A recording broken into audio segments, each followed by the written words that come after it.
What's up mga idol, my name is Tico and welcome to my channel. At ang pag-uusapan naman po natin dito sa video na to ay yung mga bagay-bagay na dapat mo malaman sa Legend League sa Clash of Clans. Pag-uusapan natin dito kung bakit dapat kang mag-push ng trophy sa Legend League at bakit hindi ka rin dapat mag-push ng trophy sa Legend League. So pag-usapan na rin natin yung ilang suggestion ko about dito sa Legend League. So yun yung mga pag-uusapan natin ngayon dito sa video na to. So huwag na natin patagalin at simulan na natin to.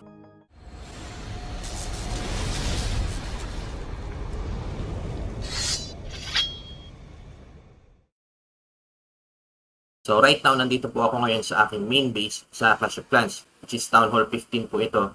And right now, nasa Legend League na rin po itong aking main account. Simulan natin to kung ano nga ba yung Legend League. So yung Legend League, pag pumunta tayo dito sa My League, sa pinaka-trophy, pinakamataas ito na rank sa Clash of Clans. So bago ka makarating dito sa Legend League, dapat malampasan mo lahat ng mga existing na league dito sa Clash of Clans. Kagaya nito, from Bronze 3, Bronze 2, Bronze 1, Silver, Gold, Crystal, Master, Champion, at saka yung Titan League. So kapag umabot ka na sa Titan 1, tapos umabot yung trophy mo sa 5,000 plus na trophies, doon ka na papasok sa Legend League. So yung Legend League, meron siyang sign up. Magsa-sign up ka sa Legend League. Tapos right after ka mag-sign up, meron lang itong mga ilang minuto, ilang oras na magsa-search ito para i-place yung rank mo kung saan ka ba nararapat na place dito sa Legend League. At once na naka-sign up ka na, magkakaroon ka ng 8 attacks sa loob ng isang araw, kagaya nito.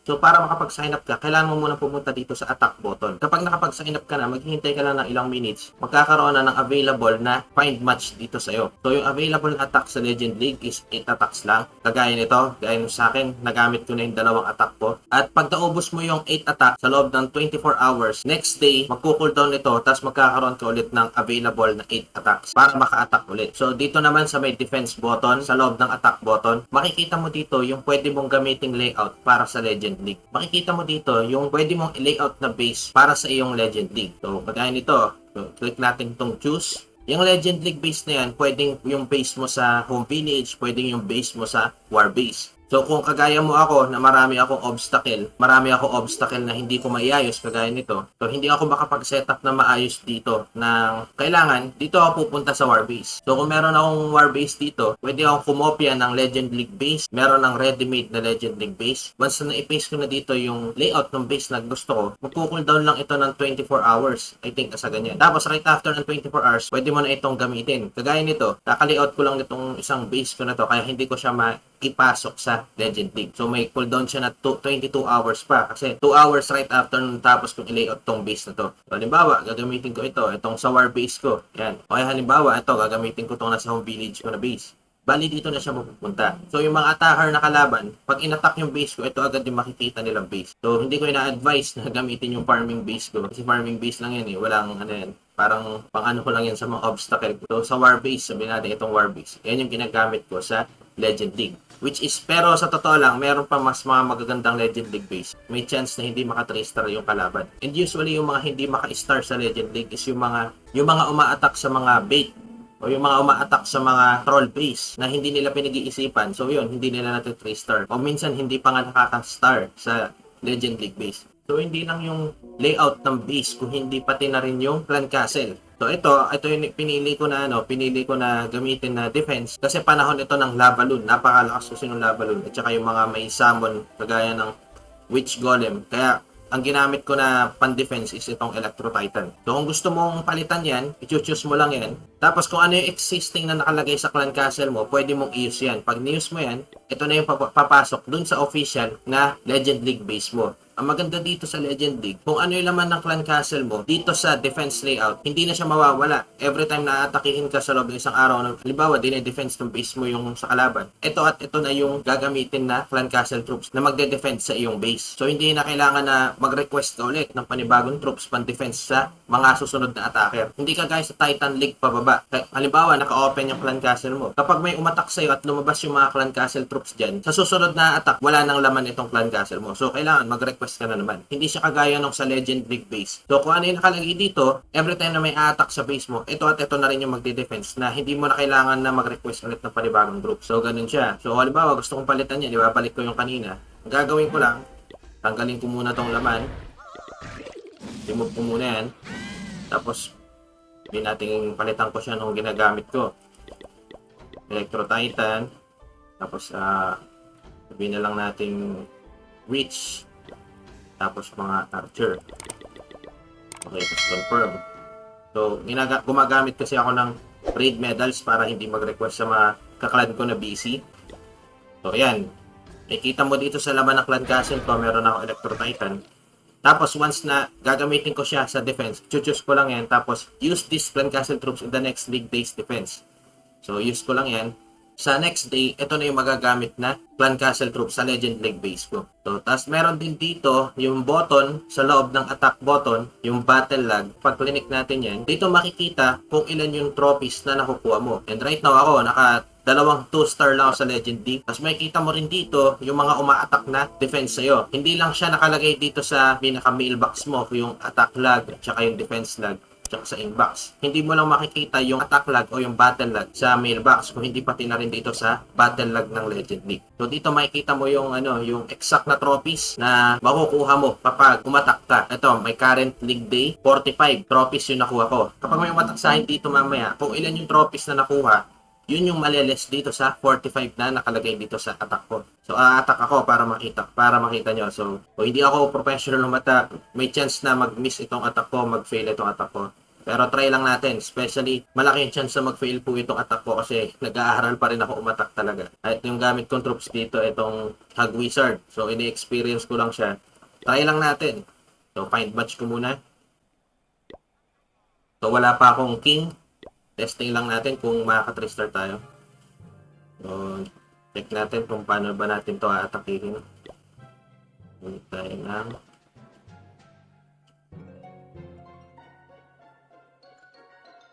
simulan natin yung attack sa medyo medyo closure itong base na to. Pero sige, try natin.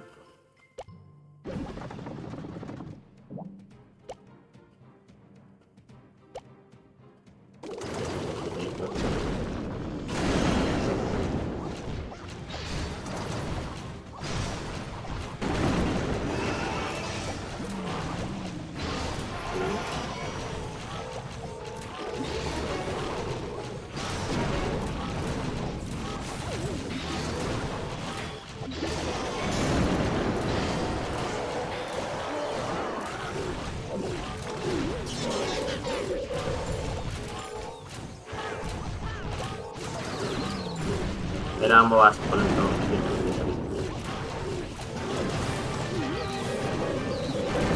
Dalawa ko pa na yung poison.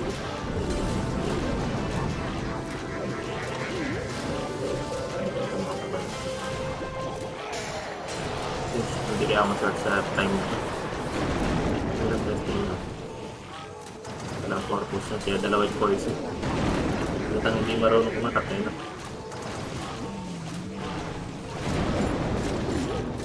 Okay. Start mo na ito.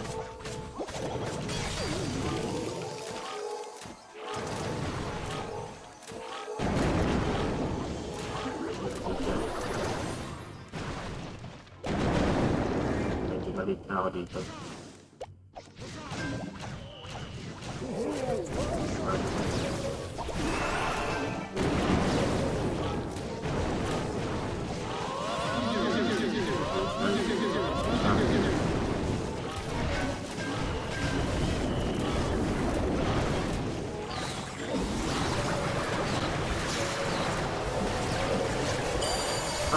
Hindi nata mabot.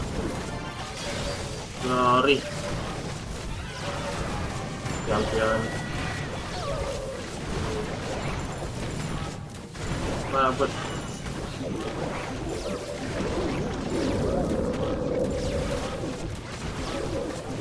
Hindi mabot yung ano ko. Hindi mabot yung aking manual na ability tayo.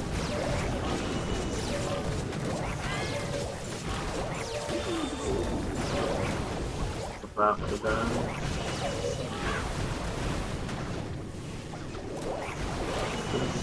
Kita kahit champion. So yun, 86% lang ako, sayang. Hindi pumasok yung Grand Warden ability. Hindi ko nahirapan talaga ako mag-tap dito na mag-tap dito ng mga spells, hero troops. dito sa LD player kasi isa lang yung gumagana. So, pero okay na rin, naka 91% tayo dito. Diba? Wala pa tayong king. So, ayan. Dito pala sa Legend League base. So, ayan, bali naka 30 trophies ako with 92%. Bali, punta na tayo dito sa Battle Land. So, ayan, may kita mo dito, 30 trophies. So, kanina 45 plus 30, naging 75 trophies na siya. So, sa Legend League pala mga idol, ang perfect na 3-star, consistent 40 trophies po yung makukuha natin. So, kung nakaka 3 stars ka sa 8 attacks, that's 40 times 8 attacks. That's 320 trophies per day. Yung pwedeng itaas ng iyong trophy. So, maliles pa yung trophy na yun. Depende kung ilan yung mga a-attack sa base mo. Kung mati 3 star ka ba o kung hindi ka mati 3 star. Tapos kung makikita mo dito sa attack button, nag-iba na yung logo nung dito sa may multiplayer battle. Dati ang nakalagay lang dito is Barbarian and Baby Dragon. Right now, ang nakalagay naman is King o yung Barbarian King at saka P.E.K.K.A. So sa Legend League base, makikita mo rin dito sa iyong profile, yung current league. Tapos meron tayong tinatawag dito na all-time best. At syempre all-time best, ito yung pinakamataas na trophy na na-reach natin. Right now, pinakamataas na trophies na na-reach ko dito sa account ko is 5,662 trophies. Tapos sa baba nitong may profile, makikita mo dito itong Legend League Tournament. So itong Legend League Tournament, makikita mo dito yung pinaka-best na record mo sa iyong Legend League. Tapos makikita mo rin dito yung previous na kung kailan ka huling nag-Legend League. Tapos itong Legend League trophies naman, ito yung mga makokolekta mong trophies every time na matatapos yung Legend League season. So para mas maintindihan mo mabuti, itong record na nakalagay dito sa Legend League Tournament is nare-record lang yun kapag natapos na yung season na makikita mo dito sa may trophy. Dito sa Legend, yung makikita mo dito, season ends in 1 day and 20 hours. Halimbawa ako, meron akong 5,061 trophies. So pag natapos yung isang season sa Clash of Clans, lahat ng Legend League babalik sila sa 5,000 trophies. Halimbawa ako, itong trophies ko 5,061. Babalik yan sa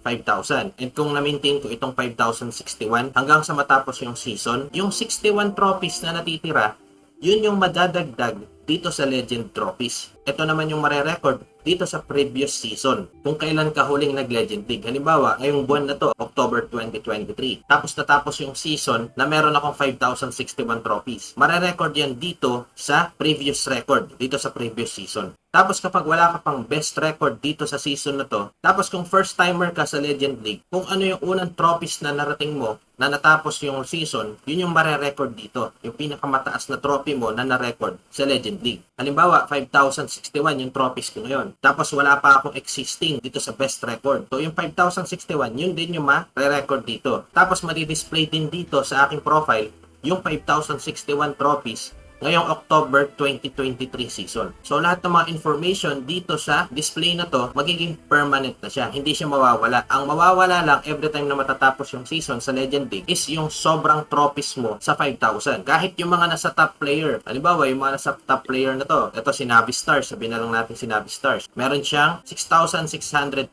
trophies. So pag nag-reset ito ng 5,000, yung matitirang 1,683 trophies, yun yung papasok dito sa Legend Trophies niya, yung 1,680 plus na yon. So hanggang sa maipon ng maipon, dito pa lang sa Legend Trophies, makikita mo na kung sino talaga yung mga umaabot ng mga matataas na trophies. Paano naman kung hindi ka umatak sa loob ng isang araw ng 8 attacks? Halimbawa, 5,000 trophies ako ngayon. Tapos yung umatak sa akin na perfect 3-star yung 8 attacks sa base ko. Tapos hindi ako umatak sa loob ng isang araw. And sa loob ng isang araw na yon, may umatak sa akin na 8 attacks. Tapos yung 8 attacks na yon na perfect 3-star ako. So, magleles yung 5,000 ng 320 trophies. So, yung magiging trophies ko nun nasa 4,680 trophies na lang. May chance na bumalik ako sa Titan League kinabukasan kapag hindi mo talaga inattack yung attack mo sa Legend League. So, yun yung isang bagay na talaga namang nakaka-pressure. Mandatory. Dapat gamitin mo yung 8 attacks mo whether you like it or not. Kasi kung hindi, mawawala ka sa Legend League. Kasi yung Legend League, nandito na yung mga top players sa buong mundo. Dito mo siya makikita sa trophy dito sa league. So right now ako hanapin ko yung aking position dito sa global rank. Ang Legend League kasi ito na yung basihan ng global rank sa Clash of Clans. And yung top 1 is nasa 6,798. Grabe mag-push, di ba? Sobrang taas. Kulang 7,000 na yung kanyang trophies. Right now hanapin natin kung anong rank ako. Alam ko na sa top 200 lang to. Tapos and may kita mo na kung nasaan yung rank mo na. So right now, nasa rank 573,053 po yung account ko. Sa buong mundo po yan, sa buong Clash of Clans. halimbawa natapos yung season na nandito ako sa 573,053 na rank, madi-display rin po yun dito sa profile. Kagaya nito, yung pinaka-best season ko no October 2022, nasa top 202,978 po ako. So kung gusto mong ma-record na kung anong yung pinakamataas na top, dapat i-maintain mo yung iyong trophy sa pinakamataas na trophy na kaya mo hanggang sa matapos yung season. Kasi kahit na mag-top 1 o kahit na sabihin natin, halimbawa nag-top 1 ka, naka 7,000 trophies ka. Tapos after mo maka 7,000 trophies, hindi ka umatak ng ilang araw, bababa yung trophies mo. Ngayon, yung 7,000 trophies na yun, madi-display lang siya dito sa all-time best. Tapos right after na natapos yung season, halimbawa, from 7,000, nangyari, bumalik ka sa 5,500 trophies. Tapos napunta ka sa, sabihin natin, nasa top 200 ka. Yung top 200, yun yung madi-display dito sa best mo dito. Dito sa Legend League Tournament record, dito sa baba. So, ganun yung mangyayari. Isa pang magandang benefits kapag nagpupush ka ng trophy sa Legend League is pwede kang makasali sa mga top clans. So kapag nakapasok ka sa mga top clans na nagpupush din ng mga trophy at sa top clans na to ay pumasok ka sa top 20 na members sa top 3 na clan sa buong mundo after ng isang season sa Clash of Clans, pag-ahati-hatian nyo itong mga naka-indicate na gems dito sa Clash of Clans. Isa pang tip about sa Legend League. Halimbawa, umabot yung trophies mo na 6,000 trophies. Tapos sabihin natin ayaw mo mabawasan yung trophies mo. Pwede kang pumunta dito sa shop. Tapos, pupunta ka dito sa shield. So, halimbawa, magde-day off ka sa hindi ka makaka-attack ng sabihin natin 1 week. Hindi ka makaka-attack sa loob ng 1 week. Dahil meron kayong trabaho o meron kang bakasyon, 'di ba? Tapos gusto mong nandun pa rin yung trophies mo, magme-maintain pa rin siya doon, hindi ka aatakihin ng kahit sino. Pwede kang bumili nito. 1 week shield siya na nagkakahalaga na 250 gems. Nga lang ang problema kapag bumili ka nitong shield, hindi natin masasabi na ma-maintain mo pa rin yung place mo sa top rank. Halimbawa, top 1 ka, nasa 6,000 trophies ka. Tapos bumili ka nitong 1 week shield. Hindi ka nababawasan ng trophies dahil meron kang shield. Nga lang ang problema, pag merong player na tumaas sa 6,000 na trophies, siya na yung magiging top 1, tapos ikaw naman yung magiging top 2. So, yun yung risk ng pagbili nitong mga 1 week shield na to, itong mga shield na to. So, yun, konting idea lang yun mga idol.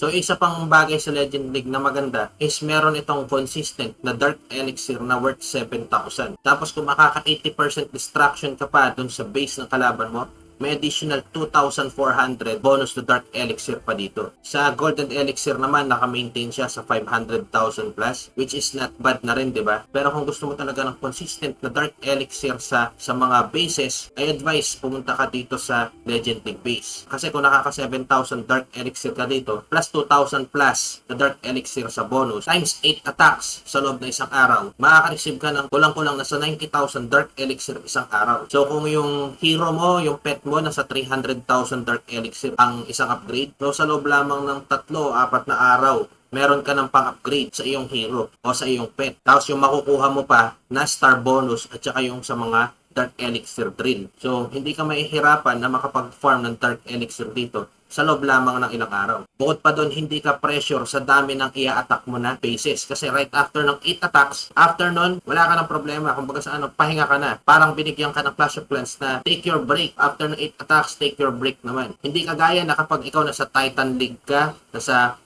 halimbawa nasa Titan League ka, pababa, only attacks, di ba? Attack lang ng attack, farm lang ng farm, hanggang sa makuha mo yung gusto mong amount ng Dark Elixir o ng amount ng loots.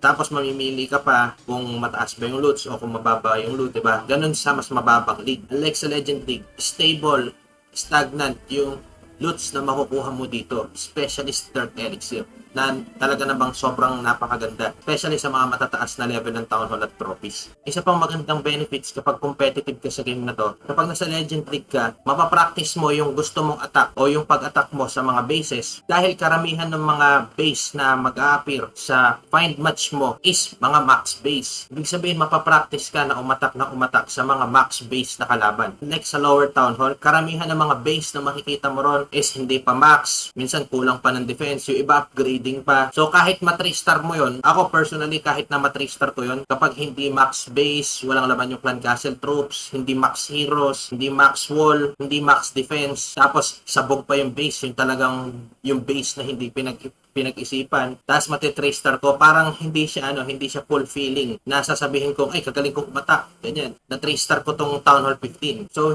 yung pakiramdam na 3 star ko to is hindi siya fulfilling, parang wala siyang challenge. Unlike dito sa Legend League, na kapag na 3 star mo yung isang base, parang para sa fulfilling siya kasi usually na mga kamirror mo is mga kasing level mo rin, mga puro max base din, mga max troops, max defense, mga ganyan. Isa pang bagay na dapat mo malaman dito, idol, na sa Legend League, kapag nag-find match ka sa Legend League, wala ka ng choice na mamili ng ibang base na atakihin. Wala na yung next button. Kapag sa tingin mo, yung troops mo, pang ground troops, tapos yung base layout na lumabas sa find match mo dito sa Legend League is anti-ground troops. So, medyo mahihirapan ka ngayon. Mag-a-adjust ka paano ko ito 3 star. Same scenario, halimbawa, mahilig ka sa mga air attack, tapos yung lumabas na defense ng kalaban mo dito sa Legend League is anti-air. Wala ka ng choice kundi atakihin pa rin yun kasi walang next button eh. So, dapat yung magiging troops na mapapractice mo dito is yung mga pang-hybrid, mga troops na flexible, na pwede siyang pang anti-ground, pwede rin siyang pang anti-air. And usually, yung mga gumagamit ng ganong klaseng attack strategy is yung mga professional player na talaga. Pero hindi mo naman kinakailangan maging professional player para gamitin yung mga ganong attack strategy. As long as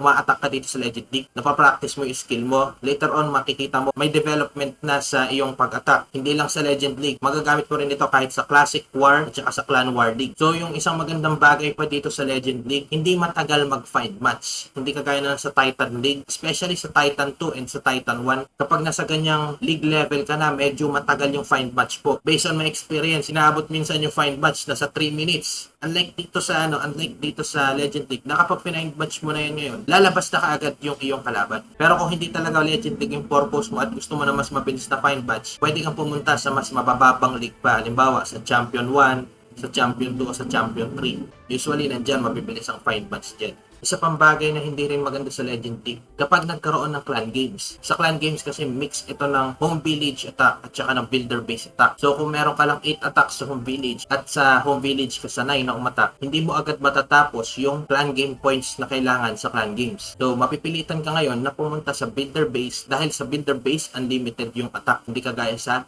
Legend League. So yun yung isang consequences kapag nasa Legend League ka. And last na bagay na hindi ko talaga nagustuhan sa Legend League is parang hindi siya ganun ka-rewarding na magpupush ka ng trophies, mapupunta ka sa world record, mapupunta ka sa top rank. Ano pa yung makukuha natin sa Legend League? Liban sa display na nakalagay dito na Legend League trophies. So para sa akin, masasabi ko lang na hindi maganda dito is parang hindi siya ganun ka-rewarding. So yung suggestion ko dito sa Legend League, I hope sana dumating yung time na karoon sila ng conversion o ng currency ng Legend League or magkaroon ng Legend League shop. So yung Legend League shop para siyang league shop, parang ganito. Pero itong league shop kasi, itong league medals kasi, nanggagaling naman ito sa Clan War League. I hope soon, sana, lagyan nila ng tinatawag na Legend League Shop na kung saan yung mga trophies na to, kung maiko-convert mo siya sa mga magic potions, sa books, sa mga decorations, sa skins, sa gems, o kahit na sa pinaka-list na pwede ito mai-convert, halimbawa kahit sabihin natin sa loots, as long as hindi lang siya maging display. Para yung mga player, instead na yung record na hinahabol nila, magpupurso palalo yung mga player ng Clash of Clans na mag-max base sila, even kahit bumili sila ng gold pass, kahit mag-top up sila ng gems. Right after kasi na nasa Legend League na sila, at kung alam nila na merong ibang rewards na makukuha, liban pa sa Legend League trophies, chances mas marami pang papasok na player ng Clash of Clans sa Legend League. So yung top rank na pinakita ko sa inyo kanina, dito sa top players, ayan kung makikita mo dito, so yung mga top players na yan, yung ayan, kung makikita mo dito, nasa pang 545,930 na ako. Kung isipin mo kung nasa pang 500,000 na members ako sa Legend League, kung marami yung Legend League, nasa 500,000, gaano pa kaya karami yung mga nasa Titan League, yung mga nasa Champion League, nasa Master League, diba? Baka triple kumpara dito sa mga players na nandito lang sa Legend League. Isa pang suggestion ko dito sa Legend League, sana magkaroon siya ng switch troops kagaya dito sa builder base para mas mapili natin yung attack strategy na gagamitin natin sa base. Hindi na natin mapipili yung mga atakihin nating base. Hindi pa natin ma-adjust yung mga troops na gagamitin natin. Pero para sa sarili ko opinion, sa tingin ko, mas magiging flexible yung paggamit ng lahat ng troops. Mas magiging flexible yung paggamit ng lahat ng troops sa Clash of Clans kapag nabibigyan tayo ng chance na i-switch yung ating mga troops kapag uma-attack tayo sa Legend League.